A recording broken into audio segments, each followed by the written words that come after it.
الشيطان الرجيم بسم الله الرحمن الرحيم. Baik, gelap pandangannya, gelap hatinya, gelap keadaannya, sehingga ia butuh cahaya untuk membimbing kembali pada kebaikan. Cahaya yang menerangi kita dari hal-hal yang gelap disebut nur namanya. Karena itu Allah ketika memberikan bimbingan kepada orang-orang yang ingin keluar dari kegelapan, salah tempat, lisan tempatnya untuk bicara yang baik. Karena itu di Al-Quran dilarang kita bicara yang tidak baik. Ya ayyuhalladzina amanu la yashar qaumin qaum. Quran surah ke-49 ayat 11 misalnya. Hai orang-orang yang merasa punya iman, jangan gunakan lisanmu untuk saling mencela, karena itu tak baik. La yaghtab ba'dukum ba'da. Jangan gosip, karena itu tak baik. Karena itu Nabi mengarahkan lisan pada fungsi yang baik-baik. Man kana yu'minu billahi wal yawmil akhir falyaqul khaira aw liyasmut. Siapa yang merasa beriman kepada Allah dan yakin ia akan dihisab di hari kiamat, maka gunakan lisan yang akan dihisab itu supaya ringan hisabnya untuk bertutur yang baik-baik. Tak mampu, dia diam. Nah, kalau tak mampu berkata yang baik, diam. Seharusnya pilihan cuma dua. Tapi kadang lisan digunakan bukan pada tempatnya, sehingga lisan merasa gelap. Harusnya berkata baik, berkata yang tidak baik. Harusnya mencinta, kemudian mencela. Ya, harusnya lembut, kemudian kasar. Nah, itu bukan pada tempatnya, sehingga lisan gelap untuk mencari kosakata yang baik. Di orang kalau sudah terbiasa berkata yang tidak baik, maka lisannya gelap untuk menemukan kosakata yang baik. Sehingga untuk bicara yang baik itu aneh. Makanya sekumpulan preman itu susah bicara yang baik. Jadi kalau ada orang preman kumpul, terus yang satu bicara, Assalamualaikum akhi, heboh tuh satu preman. Karena aneh, asing. Sama persis mata ketika digunakan melihat pada yang baik, lalu salah tempat melihat yang tak baik, itu begitu digunakan melihat yang baik lagi gelap, nggak bisa. Jadi melihat masjid nggak ada getaran, melihat orang mengaji tidak ada sentuhan, melihat perempuan berjilbab jadi anti, melihat laki-laki pakai gamis seperti melihat teroris misalnya. Nah, ini menunjukkan pandangannya gelap karena selalu digunakan melihat hal-hal yang kurang baik. Ketika gelap ini ingin mendapatkan bimbingan kembali pada jalan yang baik, maka dia membutuhkan cahaya disebut dengan nur. Dan tidak ada dalam acuan kehidupan kita satu hal bimbingan untuk mendapatkan nur kecuali sumbernya hanya dari Allah Subhanahu wa ta'ala, yang bahkan menyebut dirinya dengan sumber nur. Allahu nurus samawati wal. Ketika Anda ingin mendapatkan bimbingan yang sempurna, mendampingi, memerhatikan, menyayangi, maka dalam bahasa Arab salah satunya disebut dengan wali namanya. Karena itu orang tua disebut wali bagi anaknya, karena orang tua memerhatikan, menyayangi, mendampingi walaupun sifatnya terbatas. Guru kenapa disebut dengan wali? Wali murid, karena guru peduli dengan siswanya.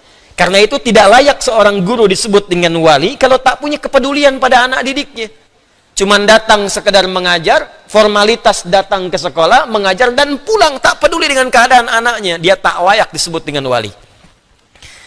Jika Anda ingin mendapatkan wali yang sejati, mengembalikan pada cahaya, maka sumbernya hanya Allah Subhanahu wa ta'ala. Maka Allah kemudian menyampaikan langsung dalam Al-Quran surah kedua Al-Baqarah ayat 257 itu. Allahu waliyul ladzina amanu yukhrijuhum minadh-dhulumati ilan nur.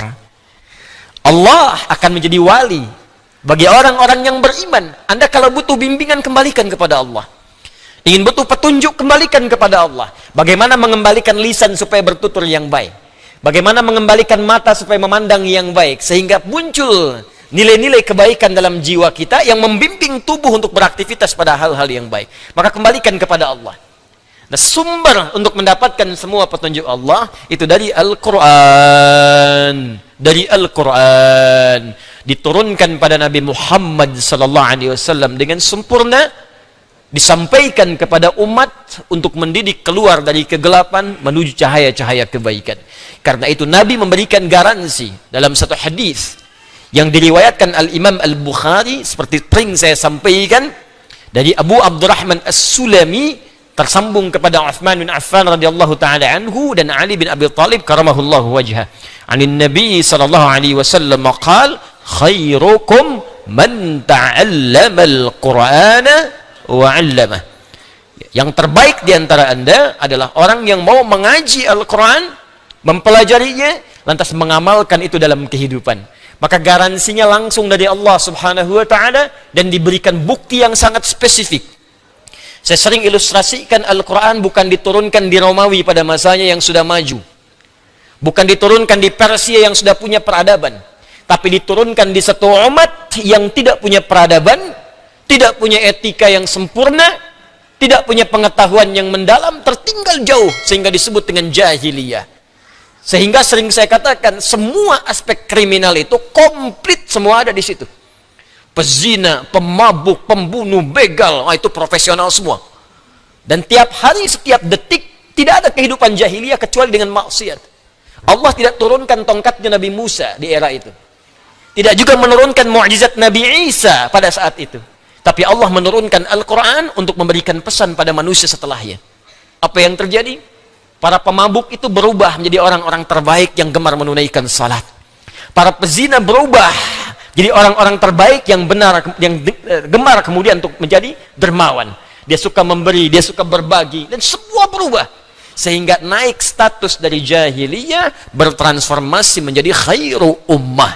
Turunlah Quran surah ketiga Ali Imran ayat 110 itu. Kuntum khaira ummah ukhrijat linnas ta'muruna bil ma'ruf wa tanhauna 'anil munkar wa tu'minuna billah. Yang tadinya ta'muruna bil munkar wa tanhauna 'anil ma'ruf berubah sekarang.